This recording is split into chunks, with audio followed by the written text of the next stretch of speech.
ফাটা কলসির গল্প। একসময় ভারতের এক গ্রামে একজন জলবাহী লোক ছিল। সে প্রতিদিন তার কাঁধে একটি লাঠিতে দুটি বড় কলসি বেঁধে পানি বহন করত।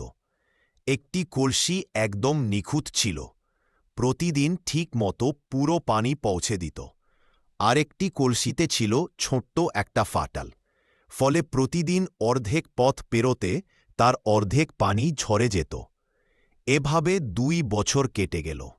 নিখুঁত কলসি খুব গর্বিত ছিল, কারণ সে সবসময় পুরোটা পানি দিত। কিন্তু ফাটা কলসি সবসময় লজ্জিত থাকত।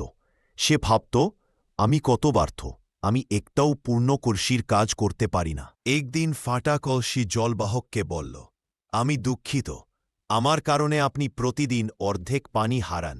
জলবাহক মুচকি হেসে বলল, তুমি একবার ফিরে তাকাও তো, আমরা যে পথে প্রতিদিন আসি সেই পথেটা দেখো। ফাটা কলসি অবাক হয়ে দেখল, তার দিকের পথ জুড়ে ফুটে আছে রঙিন ফুলের সারি। জলবাহক বলল, আমি জানতাম তোমার কলসিতে ফাটল আছে, তাই আমি তোমার দিকের পথটিতে ফুলের বীজ বপন করেছিলাম। তুমি প্রতিদিন সেই ফুলগুলিকে জল দিয়েছে, আর আজ তারা ফুটে আছে। তোমার অপূর্ণতাই আসলে এই সৌন্দর্যের কারণ। ফাটা কলসি চোখে জল নিয়ে হাসল। সে বুঝলে, যা সে দুর্বলতা ভেবেছিল সেটাই ছিল তার সবচেয়ে বড় শক্তি। শিক্ষা, নিজের ত্রুটিকে কখনো লজ্জার কারণ ভেবো না। তোমার সেই অসম্পূর্ণতাই হয়তো অন্য কারো জীবনে আনন্দ আর সৌন্দর্য এনে দিয়ে দে। নিজের ভেতরের মূল্য বুঝে কাজে লাগাও, তাহলেই তুমি অনন্য হয়ে উঠবে।